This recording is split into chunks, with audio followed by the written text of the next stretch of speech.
नमस्कार दोस्तों, स्वागत है आपका मेरे YouTube चैनल डिजी शिक्षक में। आज मैं नितिन सोनी आपके लिए लेकर आया हूँ एक नया टॉपिक PHP सीरीज़ में कि what is server and local server for PHP। आज हम डिस्कस करेंगे कि सर्वर क्या होता है और लोकल सर्वर PHP के अंदर क्या यूज़ में आता है, अपने कौन कौन से सर्वर होते हैं, लोकल सर्वर जो PHP में यूज़ में आते हैं, और सर्वर क्या होता है, कितने टाइप के होते हैं, ये सारा डिस्कस हम आज इस वीडियो में करेंगे। तो चलिए स्टार्ट करते हैं आज का video. What is server and the local server for PHP।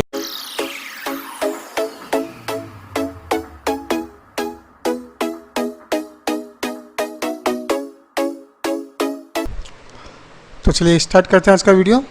What is server and local server for PHP। तो सर्वर क्या होता है? सर्वर बेसिकली अपने कंप्यूटर सिस्टम ही है।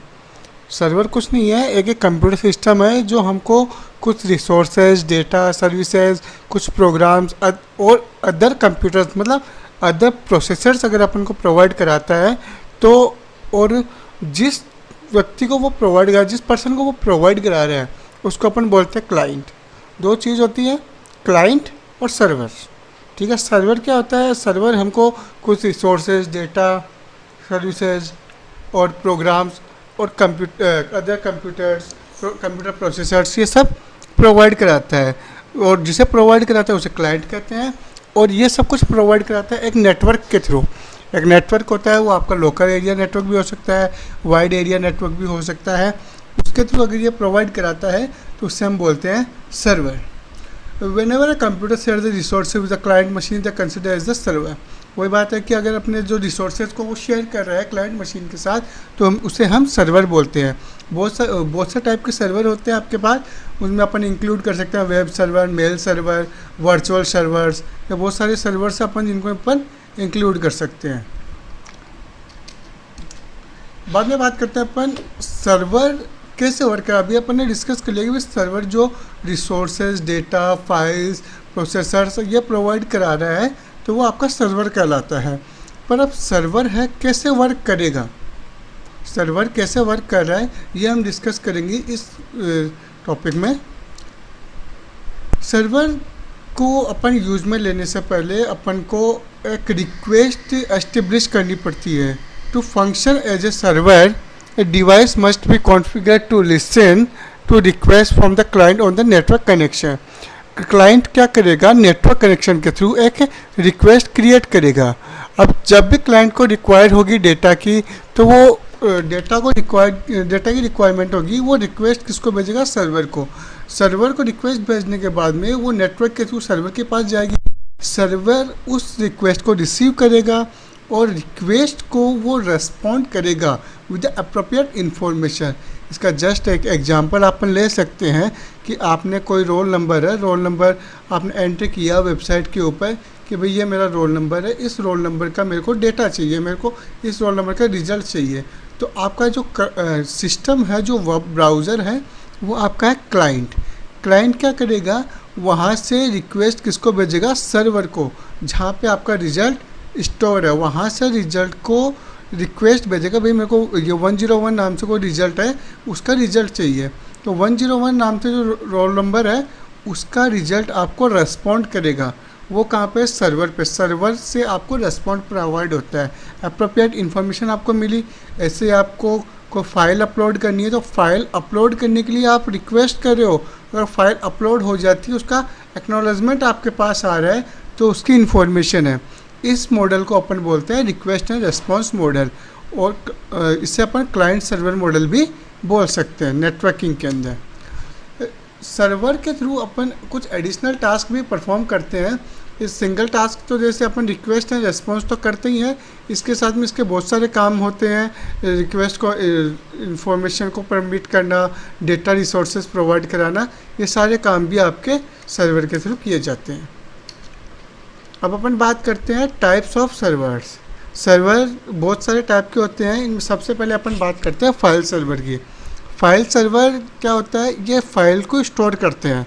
कोई भी जैसे फाइल अपन जब वेबसाइट बनाते हैं, तो अभी अपनी जो सीरीज चल रही है PHP वेब डेवलपमेंट की चल रही है, तो PHP वेब डेवलपमेंट में जहाँ पे अपन जब अपन इसको वेबसाइट को लाइव करते हैं तो अपनी जो पेजेस होते हैं, जो फाइल्स होती हैं PHP की, जहाँ पे अपन स्टोर करते हैं, उसे अपन बोलते हैं फाइल सर्वर। फाइल सर्वर क्या करते हैं, फाइल्स को स्टोर करते हैं, उनको डिस्ट्रीब्यूट करते हैं, मतलब स्टोर करके रखेगा और जिसको जो रिक्वायरमेंट होगी वो उसको रिक्वेस्ट करके रेस्पॉन्स प्रोवाइड कराएगा सर्वर के थ्रू। मल्टीपल क्लाइंट्स और यूजर्स में share the files store on the server. वो स्टोर भी कर सकते हैं, जैसे मेरे को प्रोफाइल पिक्चर है वो अपडेट करनी है तो मैं प्रोफाइल पिक्चर को अपलोड करूँगा, वो स्टोर भी होगी, तो वो भी फाइल सर्वर के थ्रू ही होगी। ये क्या होता है, एक सेंट्रल स्टोरिंग फाइल्स होता है, सेंटर में फाइल्स को स्टोर करके रखता है और बैकअप रखता है उनका। इन द फ्यूचर अगर कोई टॉलरेंस या कुछ फॉल्ट आता है तो वो डेटा को प्रोवाइड कराने के लिए कुछ सिक्योरिटी पर्पस भी यूज में लिया जाता है। File server hardware can be design the maximize read and write speeds improve the performance. Read और राइट स्पीड्स को एक्सेस करने के लिए इसमें कुछ इंफॉर्मेशन प्रोवाइड करानी होती है।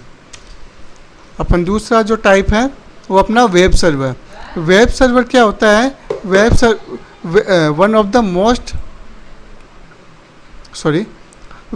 क्या होता है, web server one of the most evident type जो server today's market web server, यानी कि अपनी जो एप्लीकेशन सर्वर्स होते हैं जहाँ पे अपन वेबसाइट्स वगैरह को होस्ट करते हैं, जहाँ से अपने वेब पेजेस वगैरह को अपन एक्सेस कराते हैं, ब्राउज़र पर रन कराते हैं क्लाइंट साइड पे, वो होते हैं आपके वेब सर्वर। इसके अंदर आपके इंक्लूड होता है अपाचे वेब सर्वर हो गया, माइक्रोसॉफ्ट का IIS हो गया, NGINX सर्वर हो गए। ये सारे क्या सर्वर जो वेब एप्लीकेशंस को एक्सेस करने के लिए इंटरनेट और इंटरनेट के ऊपर एक्सेस करने के लिए डेटा को, मतलब डेटा है उसको इंटरनेट और इंटरनेट के ऊपर एक्सेस कराने के लिए जो सर्वर्स यूज़ में ले रहे हैं वो आपके वेब सर्वर, ये पर्टिकुलर किसी वेब स्क्रिप्ट लैंग्वेज को ही एक्सेस कराएंगे। तीसरा सर्वर अपना डेटाबेस सर्वर। डेटाबेस सर्वर क्या होता है, ये बहुत मेनली यूज़ में आता है जब आप डायनेमिक वेबसाइट्स वगैरह बनाते हो, तो डेटा की अगर अपन को ज़्यादा डेटा अपने पास उसको अपन स्टोर करना चाहते हैं, जैसे कंपनी का डेटा हो गया, यूजर्स कुछ डेटा स्टोर करना चाहते हैं डेटाबेस के अंदर, तो अपने को डेटाबेस सर्वर चाहिए होता है। जैसे अपन PHP के अंदर यूज़ में लेते हैं MySQL के थ्रू अगर अपन डेटा को स्टोर कर रहे हैं तो वहाँ पे अपन को चाहिए PHP MyAdmin है। जैसे अपन इसके अंदर यूज़ में लेते हैं जैम्प के अंदर PHP MyAdmin, तो वहाँ पे अपना जो डेटा है उसको अपन स्टोर कर सकते हैं और वहाँ से डेटा को एक्सेस कर सकते हैं। और ये क्या करता है, अपन स्टोर भी कर सकते हैं और वहाँ से रेस्पॉन्ड भी प्रोवाइड कर सकते हैं। जैसे कि अपन जब रिजल्ट अगर अपन अपलोड स्टोर करेंगे तो वहाँ पर स्टोर भी होगा और वहाँ से अपन रिक्वेस्ट और रेस्पॉन्स भी कर सकते हैं। अब मेनली जो आपके कॉमन डेटाबेस सर्वर्स एप्लीकेशंस है उनके अपने पास ओरेकल हो गया, माइक्रोसॉफ्ट SQL सर्वर हो गया, DB2 हो गया, इन्फॉर्मिक्स हो गया, ये सारे टाइप्स के जो आपके सर्वर हैं वो डेटाबेस सर्वर के अंदर इंक्लूड होते हैं। बाद में आता है आपका application server. Application service specified design to run an application. ये एक स्पेसिफाई एप्लीकेशंस को रन करने के लिए यूज़ में लिया जाता है, जैसे टॉमकैट वगैरह हो गया, ये सारे क्या होते हैं आपके एप्लीकेशन सर्वर होते हैं। अब कुछ अदर टाइप के सर्वर्स है जैसे प्रिंट सर्वर्स के थ्रू अपन वेबसाइट को प्रिंट कर सकते हैं। DNS सर्वर है, इसके थ्रू अपन वेबसाइट्स को होस्ट करते हैं, डोमेन नेम सिस्टम प्रोवाइड कराते हैं। मेल सर्वर, इसके थ्रू अपन मेल को एक्सेस, स्टोर और मेल सेंड, ये सारे टास्क अपन परफॉर्म करा सकते हैं। Monitoring and the management servers. Monitoring and management servers क्या करते हैं कि आपकी वेबसाइट के ऊपर कितने विजिट है, क्या उसके अंदर एक्टिविटीज़ हो रही है, उनको मॉनिटर करने के लिए यूज़ में लेते हैं। कंप्यूटर हार्डवेयर सर्वर, यहाँ पे आपको प्रोसेसर्स वगैरह प्रोवाइड करने के लिए ये यूज़ में लिया जाता है। वर्चुअल सर्वर जस्ट लाइक जैसे आपके कोई सिस्टम है, उस सिस्टम के अंदर कुछ एस्टेब्लिश सर्वर आपको प्रोवाइड किया जाता है। कुछ सॉफ्टवेयर के थ्रू अगर कोई सर्वर प्रोवाइड कराया गया है तो उसे अपन वर्चुअल सर्वर बोलते हैं। लोकल होस्ट में अपन बात करते हैं। लोकल होस्ट को अपन रेफ़र करते हैं the local computer that program is running on. मतलब लोकल कंप्यूटर के ऊपर अगर अपन किसी प्रोग्राम को रन कर रहे हैं, किसी प्रोग्राम को एक्सेस कर रहे हैं, किसी वेब एप्लीकेशन को अगर अपन एक्सेस कर रहे हैं तो वो आपका लोकल होस्ट होता है। To access the server from itself, मतलब कि सर्वर को अपन इटसेल्फ अगर एक्सेस करना चाहते हैं तो अपन को यूज़ करना है http://localhost। ठीक है, अगर अपन लोकल होस्ट लिखते हैं और अपने सिस्टम में लोकल होस्ट प्रोग्राम इंस्टॉल्ड है तो अपना लोकल होस्ट अपन यूज़ में ले सकते हैं। माइक्रोसॉफ्ट जो विंडोज़ होते हैं इनके अंदर आपका IIS बाय डिफ़ॉल्ट होता है, उसको भी आप यूज़ में ले सकते हैं, या फिर आप यूज़ में ले सकते हैं 127.0.0.1 ये लोकल होस्ट का IP एड्रेस होता है, फ्री IP एड्रेस होता है। यहाँ पे अपन यूज़ में लेके लोकल होस्ट को स्टार्ट कर सकते हैं। लोकल होस्ट यूज़ आता है वेबसाइट्स को आपके कंप्यूटर पे टेस्ट किया जाता है और क्लाइंट साइड पे ही इनको एक्सेस कराया जाता है। इसका मेनली पर्पज़ होता है जैसे स्पीड टेस्ट करना, वेबसाइट के अंदर कुछ बग फाइंड करना, वेबसाइट को टेस्ट करना। अपन डायरेक्ट तो किसी वेबसाइट को अपन सर्वर के ऊपर डाल नहीं सकते, एक्सेस नहीं कर सकते, तो अपन क्या करते हैं अपने लोकल होस्ट के ऊपर वेबसाइट को क्रिएट करते हैं और उसी के थ्रू अपन वेबसाइट को डेवलप होने के बाद में जो अपना मेन सर्वर होता है जहाँ पे अपन लाइव करते हैं वेबसाइट को, वहाँ पे अपन उसको लाइव कर सकते हैं। अब PHP का जो आपका जो लोकल सर्वर होता है उसको कैसे इंस्टॉल करते हैं, तो install the PHP we suggest you install AMP। ये आपका इम्पोर्टेंट पार्ट है। AMP का फुल फॉर्म है Apache MySQL PHP। MySQL M का आपको कई जगह MariaDB भी मिलेगा, जो आपका MySQL का जो डेटाबेस है उससे पहले जो डेटाबेस यूज़ में आता था उसको MariaDB के रूप में यूज़ में लिया गया है। यह एक पैकेज है AMP, उस AMP सॉफ्टवेयर स्टैक के थ्रू इसको एक्सेस कराया जाता है PHP लोकल सर्वर को। It is available for all operating system. ये सारे ऑपरेटिंग सिस्टम्स के लिए अवेलेबल होते हैं। जैसे मेनली अपन को AMP जो स्टैक है मार्केट में अवेलेबल है वो आपके पास है वैम्प।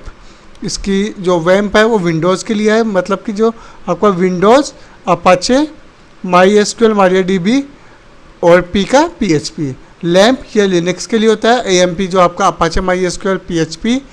मैम्प होता है ये आपका मैक ऑपरेटिंग सिस्टम्स होता है उनके लिए होता है। ए का अपाचे, M का MySQL, P का PHP। ऐसा होता है ये सोलारिस ऑपरेटिंग सिस्टम होता है उसके लिए यूज़ में लिया जाता है अपाचे MySQL PHP। अब जो आपका मोस्टली जो यूज़ में लिए जाने वाला आपका जो लोकल होस्ट प्रोग्राम एप्लीकेशन है वो आपका है जैम्प। इसका जो फुल फॉर्म होता है X का मतलब होता है क्रॉस, ये मतलब क्रॉस प्लेटफॉर्म, ठीक है। अपाचे, A का मतलब होता है अपाचे, M का मतलब होता है MySQL, P का मतलब होता है PHP, वापस जो P होता है उसका मतलब होता है पर्ल, मतलब यहाँ पर PHP और पर्ल लैंग्वेज दोनों को यूज़ में लिया जाता है। अब जो जैम्प एप्लीकेशन होता है इसके साथ में और भी आपके कंपोनेंट्स हैं वो प्रोवाइड कर जाते हैं। जस्ट लाइक आपके FileZilla हो गया, OpenSSL हो गया, वेबलाइजर हो गया, OpenSSL, मर्करी मेल, ये बहुत सारे आपके कंपोनेंट्स हैं जो जैम्प के थ्रू प्रोवाइड कराए जाते हैं और ये किसी भी प्लेटफॉर्म पे आप इसको एक्सेस कर सकते हो। ये आपका वैम्प, लैम्प, सैम्प, ये तो क्या पर्टिकुलर ऑपरेटिंग सिस्टम के लिए है। अगर आपको किसी भी ऑपरेटिंग सिस्टम में चलना है, लिनक्स ऑपरेटिंग, आपका विंडोज़, मैक, सोलारिस, ठीक है, किसी भी ऑपरेटिंग सिस्टम पे आपको एक्सेस लेना है तो आप जैम्प का यूज़ में ले सकते हैं। तो कैसा लगा आपको मेरा वीडियो?